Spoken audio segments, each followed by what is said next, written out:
ஸ்ரீவித்யா, இங்கே கொஞ்சம் வா. அப்பா கூப்பிட்டதும் எழுந்து சென்றாள். பிரசவத்திற்காக பிறந்தகத்திற்கு வந்திருக்கிறாள். மதுரையிலிருந்து சென்னைக்கு 3 வருடங்கள் முன் இவளுக்கு சரணுடன் திருமணமானது.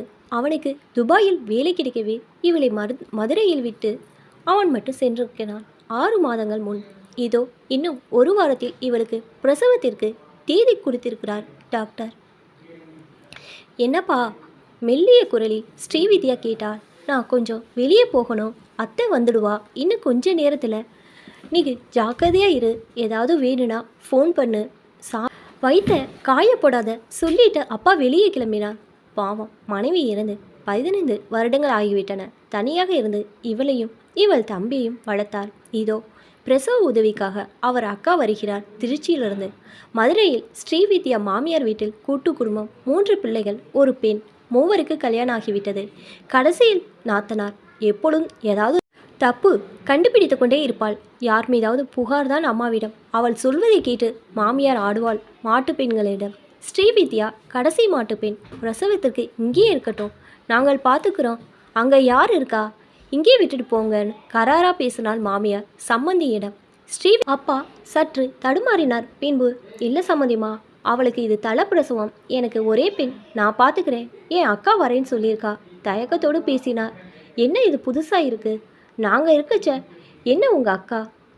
என்ன உங்கள் பொண்ணு ஏதாவது சொன்னாலா? இழுத்தாள் மாமியார். ஸ்ரீவித்யாருக்கு பக்குன்றது. அதெல்லாம் இல்லை, எனக்கு ஆசை. அப்புறம் உங்கள் இஷ்டம் என்ன சொல்லிவிட்டார். அப்பா பெரிய சம்மந்தி தன மகளிடம், நீ கிளம்பு என்னோடு. நீ என்ன இங்கே உட்காந்துட்டு இவளுக்கு செய்துறதுக்க? மாப்பிள்ளை கிட்ட சொல்லி உன் குழந்தைகளோட கிளம்பு, அழுத்தமாய் கூறினாள். முதலில் எதிர்த்தாலும் சரி நீ போயிட்டு வா என்று கூறிவிட்டாள் மாமியார். மூத்த மகன் மாட்டுப்பெண்ணிடம் கொஞ்சம் பயந்தாம் அவருக்கு. 2ஆம் மாட்டுப்பெண் தனசித்தி பெண்ணிற்கு கல்யாணம் என்று சொல்லி மும்பை செல்ல ஆயத்தமானாள். மாமியார் உஷாராகிவிட்டாள். ஆனால் புலம்பல் ஆரம்பம். எல்லாம் ஸ்ரீவித்யாடந்தா. என்ன ஆளாளுக்கு இங்கே போகிறேன் அங்கே போகிறேன்னு எல்லாம் என் தலையெழுது. வெளியில் பார்க்குறவ என்ன சொல்லுவா? தாய் இல்லாத பொண்ணு, அவளை இந்த மாமியார் பிரசவத்திற்கு அம்மா வீட்டுக்கு அனுப்பிட்டான்னு. சரி சரி சரி பார்த்துக்கலாம். என்னால் தனியாக எல்லாம் இங்கே உன்னை வச்சுட்டு ஒன்றும் செய்ய முடியாது சொல்லி கொண்டே போனாள். ஸ்ரீவித்யா மனதிற்குள் சந்தோஷப்பட்டாள். அப்பாடா, எப்படியோ இங்கேருந்து தப்பிச்சோம். ஸ்ரீவித்யா அப்பா இருவரும் கிளம்பினார் சென்னைக்கு. அத்தை வந்தாச்சு. வா அத்தை, எப்படி இருக்க? ஸ்ரீவித்யா வரவேற்றாள். நீ எப்படி இருக்க சொல்லு. ஏன் இவ்வளோ இழைச்சிட்ட? ஒழுங்காக சாப்பிட்றதே இல்லையா? இந்தா கைமுறுக்கு சுத்துனேன், கொண்டு போய் உள்ளவை சொல்லிட்டு குளிக்க சென்றான். 2 நாட்கள் சென்றன. அத்தை வாய்க்கு ருசியாக செய்து போட்டாள். ஆனால் ஸ்ரீவித்யாவுக்கு எதுவும் வாய்க்கு பிடிக்கவில்லை. பயம் வேறு. அன்று இரவே வலி எடுக்க ஆரம்பித்தது. அப்பா துடித்து விட்டார். பக்கத்தில் உள்ளவர் கூடியிருந்து ஆஸ்பத்திரி கொண்டு சேர்த்தனர். தகவல் கொடுத்தாயிட்டு மதுரைக்கு. ஃபோன் மாமியாரிடமிருந்து, பத்திரமா பார்த்துக்கோங்க, இதோ நான் கிளம்புறேன் சம்மந்தியிடம் சொன்னாள். அட, இப்போ மணி 1:30 ராத்திரி.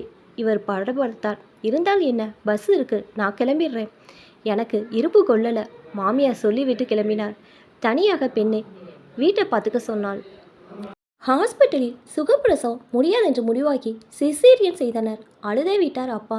அத்தை மனதுக்குள், என்னடா இது, ஏதோ 15 நாள் இருந்து பார்த்துட்டு ஊருக்கு போகலான்னு நினைத்தா இப்போ ஒரு ஆப்ரேஷன்னா? அட, நம்மளால முடியாது. தம்பிக்கிட்ட மெல்ல சொல்லிட வேண்டியதான். வெளியில் காட்டாமல் இருந்தாள். மணி 5:30 காலையில் குழந்தையின் அழுகை சத்தம் கேட்டது. அப்பா கண்ணில் ஆனந்த கண்ணீர். 6:20 குழந்தை வெளியே கொண்டு காமித்தனர். ஆண் குழந்தை அப்படியே தன அப்பாவை உரிச்சு வச்சிருந்தது. சுமார் 10 மணி மாமியார் வந்து சேர்ந்தாள். வருவதற்குள் 20 ஃபோன் செய்திருப்பாள். அள்ளி எடுத்தாள் குழந்தையை. அவ்வளோ சந்தோஷம் அவள் முகத்தில். சம்மந்தி பார்த்தீங்களா, என் பிள்ளை மாதிரியே இருக்கான். சரி சரி, நீங்கள் போய் குளிச்சுட்டு கொஞ்சம் துணி எடுத்துகிட்டு வாங்க, நான் இருக்கேன் இங்கே. அக்கா, நீங்கள் பத்தியை செய்கிறீங்க, நான் செய்து கொண்டு வரட்டுமா? மாமியார் பேசிக்கொண்டே இருந்தார். அத்தை, நான் செய்து கொண்டு வரேன், நீங்கள் இங்கே இருங்க என்றாள். அக்காவும் தம்பியும் கிளம்பினர். சுமார் 11 மணிக்கு ஸ்ரீவித்யா கண் விழித்தாள். மாமியார் இருந்ததை பார்த்து அவளுக்கு ஒன்றும் புரியவில்லை. இந்த ஸ்ரீவித்யா, பாரு என் பேரனே என்று அவ்வளோ பாசத்தோடு காமித்தாள். கையை குழந்தையை தொட்டாள். அங்கு அத்தை தம்பியிடம், இதோ பாரு, நான் 10 நாள் இருந்து பார்த்துக்கிறேன்.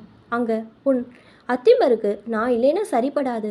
அதான் அவள் மாமியை வந்துட்டாள, அவள் பார்த்துப்பா, கராராக பேசினாள் அக்கா. அப்பாவிற்கு ஏதோ போல் ஆகிவிட்டது.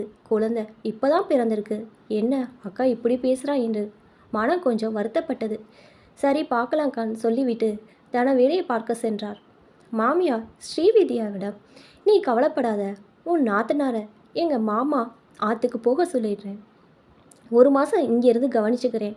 அப்புறம் முடிந்தால் மதுரை கிளம்புவோம். இல்லைன்னா இன்னும் கொஞ்ச நாள் இங்கேயே இருப்போம். அதான் 2 மாட்டுப்பெண் இருக்கால, அவள் வந்து அங்கே கவனிச்சுக்கட்டும் கூறும் பொழுது அம்மா தோரணையில் பேசினாய ஒழிய மாமியார் வாடையே ஸ்ரீவித்யாவுக்கு தோணவில்லை. ஆச்சரியம். சரிம்மா, நீங்கள் எப்படி சொல்கிறீங்களோ அப்படி பார்த்துக்கலாம் என்று கூறிவிட்டாள்.